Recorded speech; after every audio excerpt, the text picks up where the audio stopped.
guys, this is Isha Malviya This is Parth Samthan. and you're watching us on Filmy Beat. Just यार I think अभी मुझे खुद ही नहीं पता क्या है लव होगा अरेंज होगा क्या होगा, तो आई प्रेफर अरेंज मैरिजेस. मैं खुद चेंज हो रही हूँ अभी and I want to keep myself as my first priority. अच्छा रिएक्शन भी मिल रहा है. न्यू पेयर हमेशा लोग people look forward for something interesting, something serious to watch. So yeah we are also liking the comments and the feedback and everything. मैं मिलके excite हुआ क्योंकि जब मैं ज़्यादा कुछ जानता नहीं था ईशा के बारे में. जब मिला मैं, और काफ़ी दिलचस्प लड़की है ये, काफ़ी इंटरेस्टिंग लड़की है. क्योंकि जो एक बार उसने अपना मुंह खोला तो बस नागिन है जो डस लेती है. The song is actually very very beautiful. बहुत सिंपल है, बहुत क्यूट लव स्टोरी. अगर आपने देखा हो तो न्यूली वेड्स. वो ऐसे लग रहा है मैंने उनको बोर नहीं होने दिया. सुनो जी मैंने वन गो में बोल दिया कि ये हुआ था इन शॉर्ट. हेलो एवरीवन, मैं हूं सुरभि सिंह और आप सभी का वेलकम है फिल्मी बीट में. आज हमारे साथ है पार्थ समथान एंड ईशा मालविया. आप दोनों का वेलकम. हेलो. सो आप दोनों का सॉन्ग आ चुका है, Yes. ट्रेंड कर रहा है, लोगों को बहुत पसंद आ रहा है. आप दोनों की जोड़ी बहुत फ्रेश लग रही है लोगों को. क्या कहना चाहेंगे, कैसा लग रहा है? बहुत बहुत फ्रेश. बहुत बढ़िया लग रहा है, बहुत अच्छा लग रहा है. अच्छा लग रहा है और एक अच्छा रिएक्शन भी मिल रहा है. न्यू पेयर हमेशा लोग people look forward for something interesting, something serious to watch. So yeah we are also liking the comments and the feedback and everything. And the song is shot very beautifully.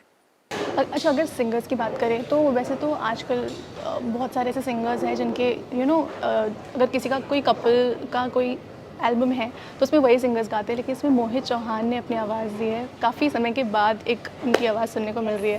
सो क्या कहना चाहोगे इस पर आप लोग? बस यही कहना चाहूँगा कि that was the one of the first selling points for us to do the song. हाँ. क्योंकि Mohit Chauhan has been a vital and integral part of our lives growing up, and to be or to feature in one of his songs is itself is an achievement for us.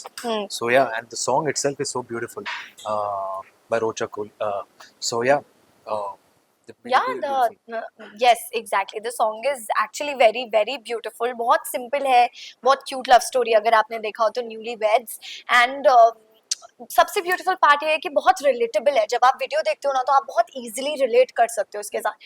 There are no complications कि अरे समझ में नहीं आ रहा है क्या चल रहा है and what is the conclusion, what is the ending. It is a very simple short and cute love story. The song is very nice and as Parth mentioned कि मोहित चौहान और शिल्पा राव का सॉन्ग है, सो विदाउट एनी डाउट मतलब Mohit Chauhan is back with a bang. Actually but जब पहली बार आप लोगों ने इस कॉन्सेप्ट के बारे में सुना तो आप लोगों का क्या रिएक्शन था? बिकॉज बहुत टाइम के बाद ऐसा कुछ हमने देखा है. मैंने जब गाना सुना था तो मैं शूट करने के पहले ही बहुत एक्साइटेड हो गई थी just to know about the singers कि अरे इन्होंने गाया, wow the song is going to be very amazing. And फिर then I got to know कि पार्थ है तो I got more excited. And जो आउटपुट अब आया है सॉन्ग का, it is very good and I am very happy because of the direction directed by Danish, and he was very clear with what was needed in the song. और जितने shots उनको जरूरत थे उतने ही शॉट्स उन्होंने लिए और उतने शॉट्स उन्होंने लगाए.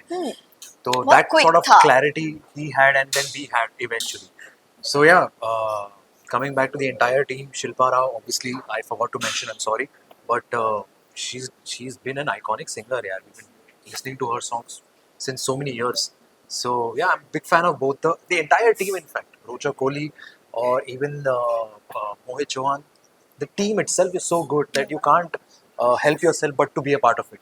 जैसे कि ईशा ने कहा कि जब उनको मालूम पड़ा आप हो तो काफ़ी एक्साइटेड थी. आपकी क्या एक्साइटमेंट थी? मैं मिलके एक्साइट हुआ क्योंकि जब मैं ज़्यादा कुछ जानता नहीं था ईशा के बारे में. जब मिला मैं, और काफ़ी दिलचस्प लड़की है ये, काफ़ी इंटरेस्टिंग लड़की है. क्योंकि जो एक बार उसने अपना मुंह खोला तो बस नागिन है जो डस लेती है. ओह माय गॉड, नागिन. सो ऐसा कोई इंसिडेंट हुआ सेट्स पर कुछ आप लोग? नहीं नागिन का नहीं, कोई भी फनी इंसिडेंट जो आप लोग शेयर करना चाहोगे सेट से? बिकॉज लोगों को बीटीएस जाने में बहुत इंटरेस्ट होता है कि शूट के वक्त क्या हुआ था या कोई सीक्रेट एक दूसरे. शूट के वक्त कुछ खास नहीं हुआ. मैं एज यूजुअल बहुत ज्यादा बोल रही थी, ये एज यूजुअल बहुत ज्यादा चुप थे. कभी कभी बोल रहे थे, बीच बीच में मेरी बातें ज्यादा सुन के थोड़ा इरिटेट हो गए थे, पर फिर ट्रैक पे वापस आ चुके थे. मैंने इनको बिल्कुल बोर नहीं होने दिया पूरे शूट पे. सो ये था. आपकी साइड की कोई स्टोरी? मैंने उनको बोर नहीं होने दिया. सुनो जी मैं सही कह रही हूँ ना मैंने वन गो में बोल दिया कि ये हुआ था इन शॉर्ट.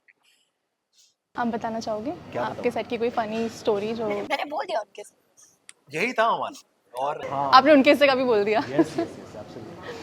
अच्छा, तो इसमें शादी के बाद का सीन है जो अपने इंडियन फैमिलीज़ में मोस्टली होता है कि घर के लोगों के सामने आप रोमांस नहीं कर सकते, उनको देख के छुपना पड़ता है। अगर आप लोगों को आगे चूज़ करना पड़े लव मैरिज या अरेंज, तो आप लोग क्या choose? Love marriage, arrange marriage. ऐसा क्यों? I believe in the idea of love. I believe कि I should know the person before settling my life with, because आगे जाकर ऐसा ना हो कि यार तुम पहले पहले तो ऐसे नहीं थे ये वो नहीं निकलना चाहिए। तो you should know each other, we should be compatible and the understanding should be there. So yeah. यार आई थिंक अभी मुझे खुद ही नहीं पता क्या है लव होगा अरेंज होगा क्या होगा, बट प्रेफरेंस ऐसा पूछा जाए तो I prefer arrange marriages. Okay, but आपको नहीं लगता जैसे बात आपने कहा कि ये चीज़ बहुत होती है कि पहले तो ऐसे थे अब ऐसे हो गया, आपको नहीं लगता ये हर रिलेशनशिप में ही होता है? हाँ, फिर वो अरेंज हो या लव हो? एब्सोल्युटली होता है, एब्सोल्युटली होता है, क्योंकि because with time you get to know a with person. time you get to know, and at sometimes I feel you can't even blame the person, it's just the situation. अब हो सकता है कि तब उस इंसान की जिंदगी में काम को लेकर या बाकी चीज़ों को लेकर सब कुछ ठीक चल रहा था, आगे जाकर ऐसा हो अनफॉर्चुनेटली कुछ ठीक नहीं चल रहा हो तो उसका भी स्ट्रेस होता है। तो आप एक का स्ट्रेस लेकर आप दूसरे पर निकालते हो, ऐसे बहुत चीज़ें होती है कि एक का गुस्सा आप लेकर दूसरे इंसान पर निकालते हो, तो वो चीज़ें कुछ अलग बैठ जाती है कि यार ये क्या था, तुम पहले तो इतने गुस्सा नहीं करते थे। बट वो बैगेज भी होता है कि आप कहाँ से आ रहे हो, क्या चीज़ें होती है, तो 100 टेंशन होते हैं लाइफ में। तो यू कांट से कि a person will be the same age you met him और her 10 years before, the person will change with times. मेरी तरफ से तो कोई comment I think about love I कि वो डोंट खुद ही नो, बदल रही है। बट या आप खुद चेंज हो रहे हो? मैं खुद चेंज हो रही हूँ अभी, and I want to keep myself as my first priority. तो yes I am working on myself right now.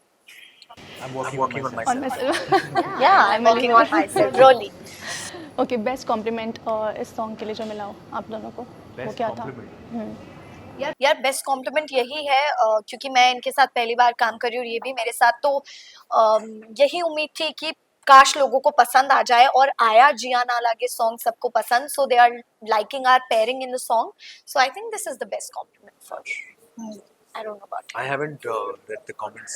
But family से fortunately. या नहीं, अभी फिलहाल मेरी ज़्यादा बात ही नहीं हुई क्योंकि मैं पूरा दिन बिजी था, और अभी रात को मुझे जाकर I will get to know about what is the feedback.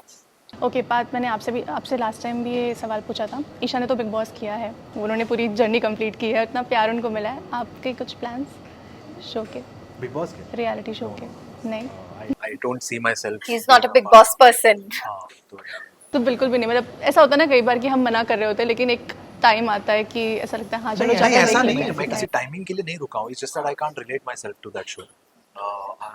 My personality और my nature is as such कि मैं नहीं अपने आप को रिलेट कर सकता उस शो से, तो या ईशा किससे आप टच में हैं, और क्या अभी आप लोग की पार्टीज अभी भी चालू?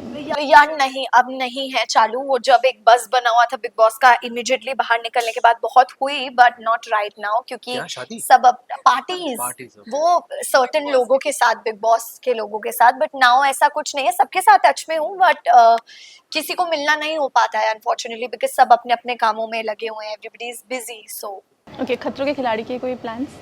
नहीं, अभी नहीं, not this year, may be next year. Same, may be next year.